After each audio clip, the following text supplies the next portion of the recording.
الحمد لله وحده والصلاة والسلام على من لا نبي بعده. أما بعد فأعوذ بالله من الشيطان الرجيم. بسم الله الرحمن الرحيم. وما كان المؤمنون لينفروا كافة فلولا نفر من كل فرقة منهم طائفة ليتفقهوا في الدين ولينذروا قومهم إذا رجعوا إليهم لعلهم يحذرون. صدق الله العظيم. اللهم صل على محمد وعلى آل محمد وبارك وسلم عليه خير محترم وخير رسول. آج ایک انتہائی خوبصورت مضمون والی آیت ہے.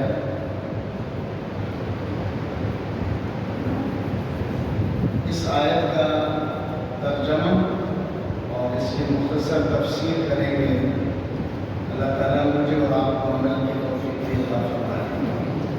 اچھا، آیت کا ترجمہ یہ ہے وَمَا كَانَ الْمُؤْمِنُونَ لِيَنفِرُوا كَافَّةً.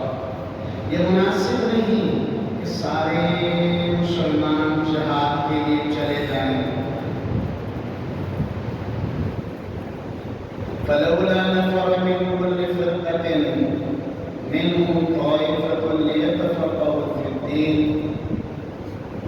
ایسا کیوں نہیں کرتے کہ ہر جماعت میں سے ایک چھوٹی جماعت اللہ کے دین کا علم سیکھے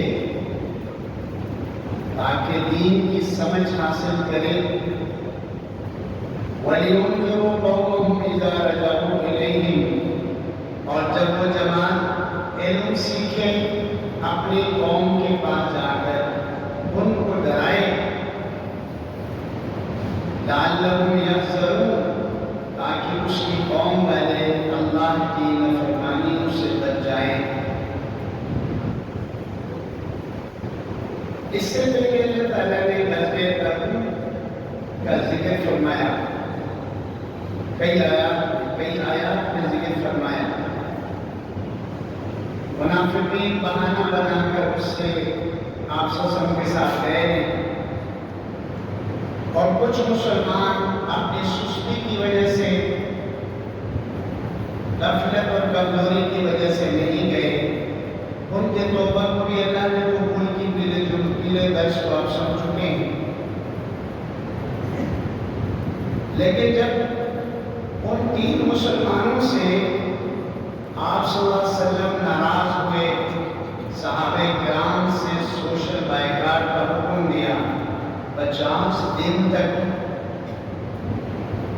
ان کی ایک بات نہ سنی گئی. 50 دن کے بعد ان کی توبہ قبول ہوئی تو آپ صلی اللہ علیہ وسلم نے بھی ان کو اپنے پاس بلا کر ان کو دعائیں دی. اس واقعے کے بعد مسلمانوں میں ایک ڈر اور ایک خوف پیدا ہوا کہ آئندہ اگر جہاد کا حکم ہو جائے تو کسی بھی صورت میں ہم اپنے گھر میں رہ نہیں سکیں گے. ہم سارے کے سارے ہی نکلیں گے. جوان ہیں، بوڑھے ہیں، ہم سارے اللہ کے راستے میں نکلیں گے جہاد کے لیے، قتال کے لیے. اللہ تعالیٰ نے ان کے ذہن میں جو بات آئی تھی اس کی اللہ نے اصلاح فرمائی. یوں کہہ کر فرمایا کہ یہ مناسب نہیں ہے کہ سارے مسلمان قتال کے لیے، جہاد کے لیے نکلے. اللہ فرمایا میں یہ نہیں چاہتا. نہیں، جہاد دین کا ایک حکم ہے اور دین اسلام کئی احکامات پر مشتمل ہے. انسان کو ہر حکم کی، مسلمان کو ہر حکم کی ضرورت ہے.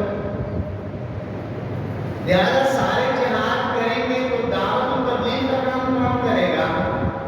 درس و تدریس کا کام کون کرے گا؟ قاضی بن کے فیصلہ کون کرے گا؟ مسلمانوں کا خلیفہ کون بنے گا؟ مسلمانوں کو اخلاق کون سکھائے گا؟ مسلمان کے بچوں کو قرآن و حدیث کا علم کون دے گا؟ اللہ نے اصلاح فرمائی کہ ایسا کرو، ہر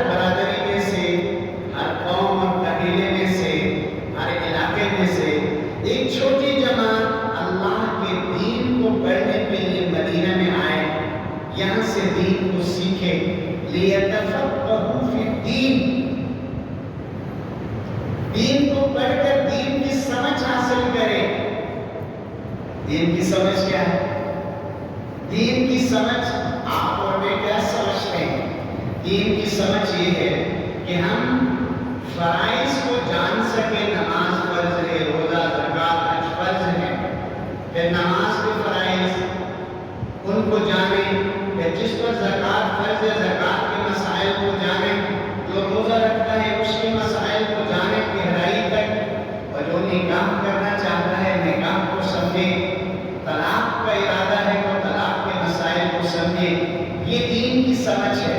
پھر باقی کے مسائل کو، ناپاکی کے مسائل کو، حلال کیا ہے، حرام کیا ہے، اللہ کس چیز سے ناراض ہوتا ہے، کس چیز سے اللہ راضی، ان چیزوں کو سمجھنا فرض عین ہے۔ مرد عورت کے لیے اسی لیے فرمایا طلب العلم فریضۃ علی کل مسلم، ضروریات دین کا علم، عقائد کا علم، ایمان کا علم، فرائض کا علم مسلمان پر فرض ہے۔ لیکن میں اگر تاجر نہیں ہوں تو میرے لیے تجارت کے مسائل فرض نہیں ہیں۔ آپ تاجر ہیں تو آپ کے لیے تجارت کے مسائل فرض ہیں۔ یہ مدرس تدریس کے فرائض فرض ہے، یہ تبلیغ کرتا ہے تبلیغ کے مسائل کو جاننا فرض ہے، وہ جہاد پر جاتا ہے جہاد کے شرائط اور مسائل کو جاننا فرض ہے۔ مجاہد پر جہاد کے فرائض فرض ہے، مبلغ پر تبلیغ کے مسائل ضروری ہیں، مدرس پر تدریس کے فضائل ضروری ہے۔ دلوں کا تزکیہ کرنے والے نیک لوگوں کے لیے اخلاقیات کو سیکھنا ضروری ہے۔ سمجھ میں یہ تفقہ فی الدین، اللہ تعالیٰ سارے میں نہیں چاہتا تم سارے جہاد کے لیے چلے جاؤ، نہیں، میں چاہ رہا ہوں کہ ہر برادری میں دین کی سمجھنے والے لوگ ہوں، ہر برادری میں دین کی سمجھنے والے لوگ ہوں، وہ اپنی برادری کو دین سکھائیں، حلال کا علم دیں، حرام سے بچنے کی تاکید کریں، امر بالمعروف نہی عن المنکر کریں، جائز و ناجائز اپنی برادری، اپنی قوم، قبیلے، اپنے ساتھ بیٹھنے والوں کو سمجھائیں۔ اس کا فائدہ کیا ہو؟ تاکہ لوگ اللہ کی نافرمانی سے بچ سکیں۔ اللہ کی نافرمانی سے بچانے کے لیے دین کو سیکھا جاتا ہے۔ دین سیکھنے کے بعد نافرمانی بہت کم رہ جاتی ہے۔ اللہ کو خوف آ جائے، تقویٰ آ جائے، اللہ کی ذات کا صحیح یقین آ جائے تو انسان خود کو خود نیکی کی طرف راغب ہو جاتا ہے۔ اسی لیے اللہ نے فرمایا کہ میرے بندو، میں یہ نہیں کہتا تم سارے جہاد کے لیے چلے جاؤ، تم میں سے کچھ لوگ دین کی سمجھ حاصل کر کے، دین کا علم حاصل کر کے اپنے برادریوں کو، اپنے قوم قبیلوں کو، اپنے اٹھنے بیٹھنے والوں کو اللہ کے دین کا علم سکھائیں۔ اسے ایک اور چیز بھی نکلا کہ جہاد عام طور پر فرض کفایہ ہے۔ میرے کو یاد بتا اللہ نہیں چاہتا کہ سارے نکلے جہاد کے لیے، کیا معلوم ہوا؟ اگر ایک جماعت دنیا میں جہاد پر کام کر رہی ہے، سب کی طرف سے فرض کفایہ ہے، لیکن اگر ضرورت جہاد کی ہے، ایک مسلمان بھی جہاد پر قائم نہیں ہے تو سارے مسلمان گمراہ ہو کے کیا نہ گنہگار ہو جائیں گے۔ اور جہاں مسلمانوں کے لیے مسلمانوں کے امیر کی طرف سے اعلان ہو جائے کہ بھئی اب جہاد فرض ہے، کافروں نے حملہ کر دیا، تم دفاع کے لیے باہر آ جاؤ، لڑنے کے لیے باہر آ جاؤ، نفیر عام کہتے ہیں جہاد کے اعلان کو، نفیر عام کہتے ہیں۔ اگر نفیر عام ہو جائے تو اس صورت میں ہر مسلمان پر جہاد فرض ہو جائے۔ عام طور پر دین کی زندگی میں یہ آیت بتا رہی ہے کہ جہاد فرض کفایہ ہے، فرض عین ہے، لیکن دین کا سیکھنا، آپ مسلمان ہیں، آپ کو اپنے مسائل کا علم سیکھنا فرض عین ہے۔ نماز پڑھتے ہیں، نماز کے مسائل کو سیکھیں، قرآن پڑھتے ہیں، قرآن کا ادب احترام کا ہے اس کو سیکھیں، روزہ رکھتے ہیں، تجارت کرتے ہیں، ملازمت کرتے ہیں، درس و تدریس کرتے ہیں، افطار کا کام کرتے ہیں، درس دیتے ہیں، ان تمام مسائل کو سیکھنا اس مکلف انسان مسلمان کے لیے ضروری ہے۔ اللہ نے فرمایا لیتفقہوا فی الدین ولینذروا قومهم اذا رجعوا الیہم لعلہم یحذرون، تاکہ یہ لوگ دین سیکھنے کے بعد اپنے اپنے قوم قبیلوں کو اللہ سے، اللہ کے احکامات سے ڈرائیں۔ یہاں اللہ ناراض ہوتا ہے؟ اچھا، یہ قرآن میں بار بار آتا ہے کہ بھئی یہ مسلمان دوسروں کو ڈرائیں، یہ ڈرانا اس لفظ کا ترجمہ ہے جو اللہ نے نبیوں کے نذیر کا لفظ استعمال کیا۔ نذیر کون ہوتا ہے؟ اِنَّا أَرْسَلْنَاكَ شَاهِدًا وَمُبَشِّرًا وَنَذِيرًا، ہم نے محمد صلی اللہ علیہ وسلم کو نذیر بنا کر بھیجا ہے صلی اللہ علیہ وسلم۔ نذیر کون ہوتا ہے؟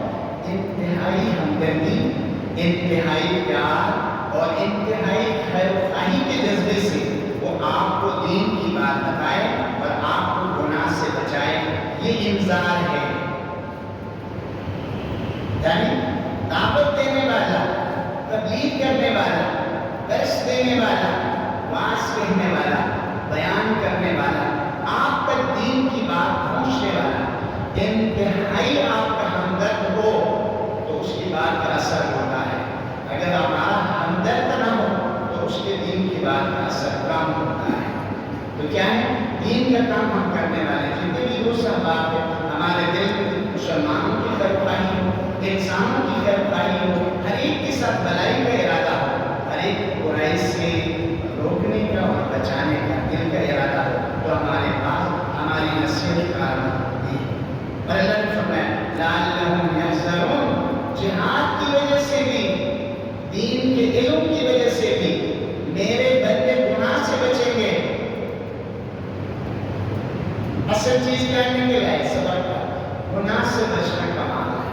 اللہ کی نافرمانی سے بچنے سے اللہ راضی ہوتے ہیں۔ اللہ کی نافرمانی سے بچیں، فرائض کو ادا کریں، حلال کھائیں، خدا کی قسم آپ ولایت کا مرتبہ پا کے دنیا سے چلے جائیں گے۔ لیکن اگر ہم اپنے گناہوں کو بھی جاری رکھا، اپنی فرائض سنت تہجد کی نماز بھی نہیں چھوڑی تو بمشکل مسلمان رہیں گے لیکن ولایت نہیں ملے گی۔